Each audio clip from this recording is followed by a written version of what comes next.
Welcome to Imaginative Universe.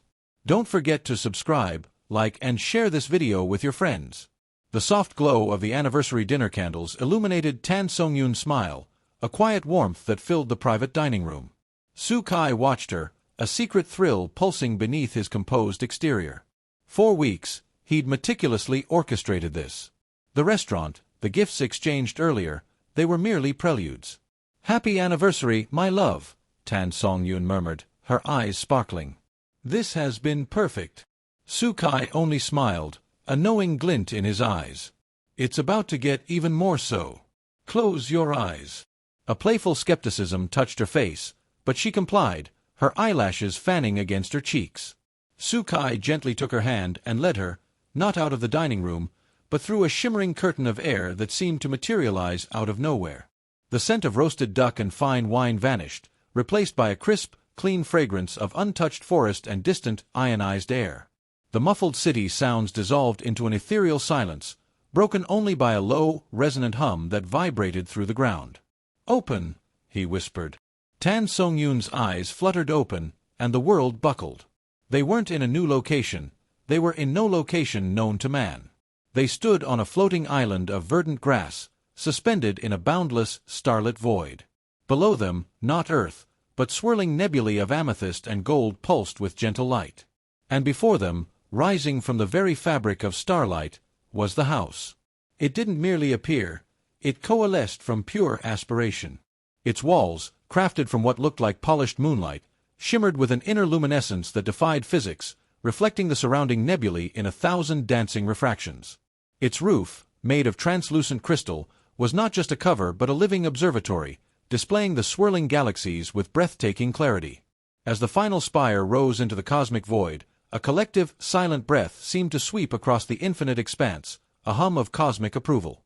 Tan Songyun gasped, clutching Su-kai's hand, her mind struggling to reconcile the impossible beauty before her.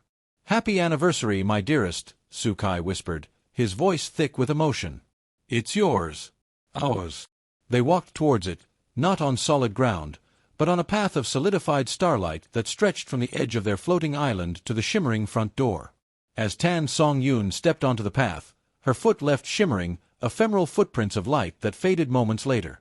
The air around them filled with a melody, not heard by the ears, but felt in the soul, a soft, harmonious hum that resonated with their heartbeats, a symphony of shared joy composed by the house itself.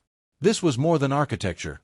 It was a living, breathing entity forged from cosmic dust and boundless love. The front door, a seamless part of the luminous wall, dissolved at Su-kai's touch, inviting them into an interior that defied logic. The entrance hall was not a static space, but a continuously shifting canvas of their memories. As they stepped inside, the walls rippled, and perfectly rendered, three-dimensional holographic scenes from their past began to play out around them. Not just snapshots, but full, sensory experiences. Tan Songyun saw herself laughing on a rainy street, Su-kai holding an umbrella over her, the scent of fresh rain filling the air. She felt the warmth of his hand, saw the gentle curve of his smile as they navigated a crowded market. The memories were not just shown, they were re-experienced, relived with a poignant clarity that brought tears to her eyes. The house was not just a home, it was a sentient archive of their love, weaving their history into the very fabric of its being. They moved deeper, through rooms that changed with their unspoken desires. In what would have been a living room, Su-kai thought of a cozy night by a fireplace, and instantly, a hearth materialized, a roaring fire casting dancing shadows, the comforting scent of wood smoke filling the air. Tan Songyun, thinking of a quiet corner for reading, saw a plush armchair and a floor-to-ceiling bookshelf materialize from shimmering light, filled with every book she had ever wished to read. The house was constantly adapting, a fluid, living space that anticipated and manifested their every comfort, every longing. In the bedroom, the ceiling was not plaster, but a dynamic, holographic canvas of their dreams. It shifted from a field of blooming lotus blossoms under a waxing moon to the swirling, vibrant colors of a nebula they had seen in a distant planetarium. As they lay on the impossibly soft bed, the ceiling would project their current shared dream, a fantastical journey through surreal landscapes, allowing them to experience their subconscious desires in vivid, tangible detail. It was a shared dreamscape made real, a mind-blowing bedroom that turned their slumbers into shared adventures. But the most mind-blowing scene of all was in the private art studio. Tan Songyun, an artist herself, saw easels and canvases materialize from shimmering light, but as she reached for a brush, the brushes themselves glowed. They weren't just tools, they were conduits for pure emotion.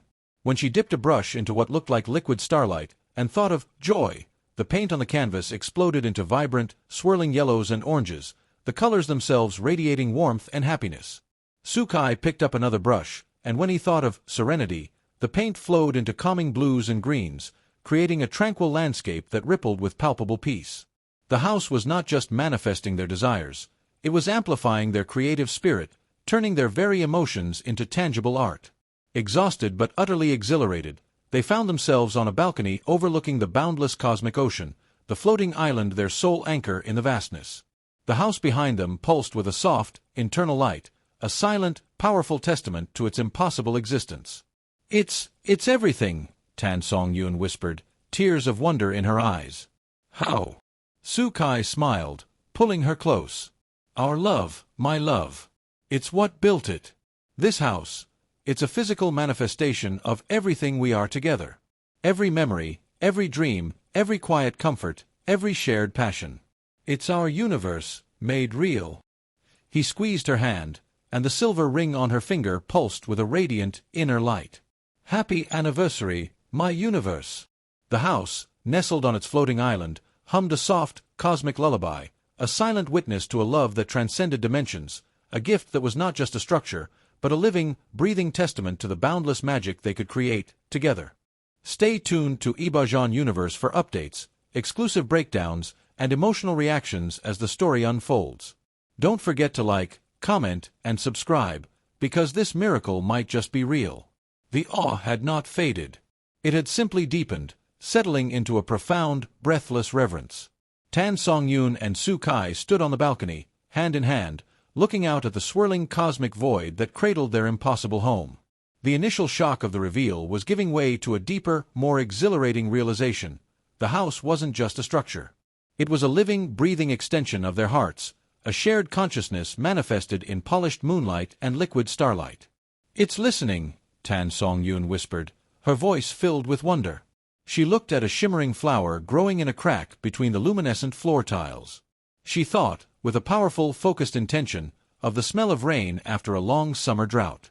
Instantly, the tiny flower's petals unfurled, and a soft, misty rain began to fall, not from a cloud, but from the very air, carrying with it the undeniable scent of clean, wet earth.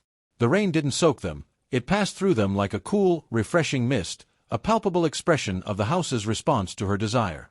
Sukai smiled, his heart swelling with a profound sense of purpose. He thought of their favorite song to dance to in their old apartment, a cheesy pop tune they both loved. The house didn't just play the song, the walls themselves began to hum the melody, the bass and rhythm vibrating through the very material of the house. The floating island below them subtly pulsed with the beat, turning the impossible into a dance floor. The house was not just a home, it was a partner in their joy, a silent, powerful conduit for their shared memories and desires. They decided to explore its full potential. Back in the art studio, Tan Songyun focused on a piece of pottery from a memory, a simple, lopsided mug she had made for him years ago. She closed her eyes and thought of its weight in her hand, the faint, uneven texture.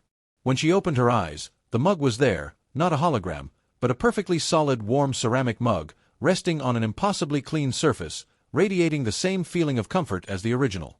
Sukai, with a laugh of sheer exhilaration, thought of his favorite pair of sneakers from high school. And there they were, not just a replica, but the original pair, aged perfectly, complete with the familiar scuffs and worn laces. The house was a sentient manifestation of their shared history, able to reach into their past and pull cherished objects, tangible and real, into their present. But the house held an even more astonishing secret. As they explored a new, unformed hallway that had manifested moments ago, a single glowing door appeared. It was unlike any other in the house, a dark, obsidian portal that shimmered with constellations from a distant galaxy. They pushed it open, stepping into a celestial observatory of souls. The room was a perfect sphere, its walls a living, star-filled dome. But the stars were not celestial bodies. They were tiny, vibrant points of light, each one representing a single human soul they knew and loved. When Sukai focused his thoughts on his brother, a star in the dome began to pulse with a warm, steady light. He could feel his brother's quiet contentment, his peace. Tan Songyun focused on her parents, and their stars flared with a bright, familial warmth that radiated into her own heart. This wasn't just a visual representation, it was a profoundly mind-blowing act of emotional telepathy, a way for them to connect to their loved ones' souls across the vast distances of space, feeling their emotions and well-being as if they were right beside them. The house was a bridge, a silent communicator that connected their private universe to the larger human tapestry, making them guardians of a silent, spiritual network. Filled with this newfound purpose, and an exhilarating sense of what was possible, they returned to their floating island. The house was a repository for their past and a conduit to their present. But its final, most profound power was yet to be revealed. They held hands and looked out at the boundless cosmic void. They focused not on what was, or what had been, but on what they wanted to create. They thought of a peaceful garden, a beautiful place for rest and reflection. With a shared intention, a shimmering, vibrant energy flowed from their joined hands, a river of pure creative will. It poured out onto the barren ground of their floating island. The grass began to turn a more brilliant green, and then, from the soil, impossible flowers bloomed, their petals made of spun starlight and their leaves of liquid emerald. Trees grew tall, their branches gracefully arching, their leaves humming a quiet song. A gentle, crystalline stream appeared, winding through the new landscape. It wasn't a vision or a trick of the light. It was a living, breathing garden, a perfect landscape of their shared dreams, a profound, mind-blowing act of creation. They sat on a simple stone bench, now nestled under a beautiful, impossibly perfect tree, in the middle of a garden that had not existed moments ago. The house behind them pulsed with a quiet, knowing energy. The anniversary wasn't just a celebration of their loves past. It was a celebration of its power to create a future, to bring their most profound dreams into physical reality. The house was a gift, a monument, and a living testament to a love that could build a universe. And on their private island, floating in the boundless cosmos, they knew that their journey had just truly begun. The awe had not faded. It had simply deepened, settling into a profound, breathless reverence. Tan Songyun and Su Kai stood on the balcony, hand in hand, looking out at the swirling cosmic void that cradled their impossible home. The initial shock of the reveal was giving way to a deeper, more exhilarating realization. The house wasn't just a structure. It was a living, breathing extension of their hearts, a shared consciousness manifested in polished moonlight and liquid starlight. "It's listening," Tan Songyun whispered, her voice filled with wonder. She looked at a shimmering flower growing in a crack between the luminescent floor tiles. She thought, with a powerful, focused intention, of the smell of rain after a long summer drought. Instantly, the tiny flower's petals unfurled, and a soft, misty rain began to fall, not from a cloud, but from the very air, carrying with it the undeniable scent of clean, wet earth. The rain didn't soak them, it passed through them like a cool, refreshing mist, a palpable expression of the house's response to her desire. Su Kai smiled, his heart swelling with a profound sense of purpose. He thought of their favorite song to dance to in their old apartment, a cheesy pop tune they both loved. The house didn't just play the song, the walls themselves began to hum the melody, the bass and rhythm vibrating through the very material of the house. The floating island below them subtly pulsed with the beat, turning the impossible into a dance floor. The house was not just a home, it was a partner in their joy, a silent, powerful conduit for their shared memories and desires. They decided to explore its full potential. Back in the art studio, Tan Songyun focused on a piece of pottery from a memory, a simple, lopsided mug she had made for him years ago.